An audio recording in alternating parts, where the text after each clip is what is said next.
Hi friends, இன்னைக்கு நம்ம பார்க்க போற ரெசிபி என்னன்னு பார்த்தீங்கன்னா சம்மருக்கு ஏற்ற மாதிரி ஒரு சூப்பரான ட்ரிங்க் தாங்க பார்க்க போறோம். முலாம்பழம் ஜூஸ் எப்படி பண்ண போறோங்கிறத பார்க்க போறோம். வாங்க இதை எப்படி ப்ரிப்பேர் பண்ணலாங்கிறத பார்த்துடலாம். வீடியோவை ஸ்கிப் பண்ணாம பாருங்க. நம்ம சேனலுக்கு இப்போ வரைக்கும் சப்போர்ட் பண்ணிட்டு இருக்க எல்லாருக்குமே ரொம்ப ரொம்ப நன்றிங்க. மேலும் மேலும் எப்பவுமே உங்க ஆதரவை கொடுத்துக்கிட்டே இருங்க. இப்போ வாங்க இந்த ஜூஸை எப்படி பண்ணலாங்கிறத பார்க்கலாம். இப்போ நான் ஒரு முலாம்பழம் எடுத்துருக்கிறேங்க. இதை நம்ம பாதியாக கட் பண்ணிக்கலாம். நான் இன்னைக்கு பாதி பழம் மட்டும்தாங்க ஜூஸ் போட போகிறேன். இந்த விதைகளை எல்லாம் நம்ம எடுத்துருவோம்.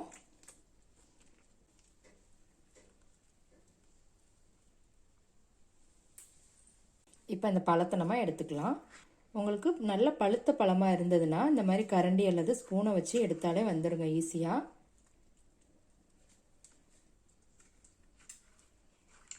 இந்த மாதிரி இந்த பழத்தில் உள்ள சதப்பகுதியை எல்லாத்தையும் எடுத்துக்கலாம். பாருங்க, நல்லா இப்போ சுத்தமாக எடுத்தாச்சு. இப்போ இதை ஒரு மிக்சி ஜாரில் சேர்த்துக்கலாம். இதோட ஒரு டம்ளர் பால் சேர்த்துக்கோங்க. இது காய்ச்சி ஆற வச்ச பாலுங்க. அப்புறம் 4 டேபிள் ஸ்பூன் சுகர் சேர்த்துக்கோங்க. பழம் இனிப்பாக இருந்தது அப்படின்னா சுகர் கம்மியாக சேர்த்துக்கோங்க. இப்போ இதை நல்லா நைஸாக அரைச்சிட்டு வந்துடலாம். பாருங்க, இப்போ நல்லா நைஸாக அரைச்சாச்சுங்க. இதை வடிகட்டணும்லாம் அவசியம் இல்லைங்க, அப்படியே குடிச்சிடலாம். நீங்கள் ஒரு சூப்பரான முலாம்பழம் ஜூஸ் ரெடி ஆயிருச்சுங்க.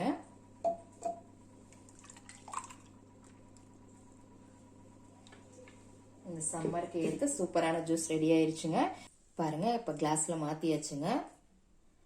இப்போ இந்த ஜூஸ் நல்லா உங்களுக்கு கூலிங்கா வேணும் அப்படின்னா ஐஸ் கியூப் சேர்த்துக்கோங்க. நான் இன்னைக்கு ஐஸ் கியூப் சேர்த்துக்கலைங்க. நீங்க அப்படியே கூட சாப்பிடலாம், சூப்பரா இருக்கும். அவ்வளவுதாங்க, சூப்பரான முலாம்பழம் ஜூஸ் ரெடி ஆயிருச்சு. இந்த ட்ரிங்க் உங்களுக்கு பிடிச்சிருந்தது அப்படின்னா கமெண்ட்ல உங்க ஃபீட்பேக் கொடுங்க. மறுபடியும் வேற ஒரு ரெசிபியோட சந்திக்கலாம் ஃப்ரெண்ட்ஸ். அன்போடு சமைத்து ஆனந்தமாய் உண்டு இன்பமாய் வாழுங்கள். வாழ்க வளமுடன்.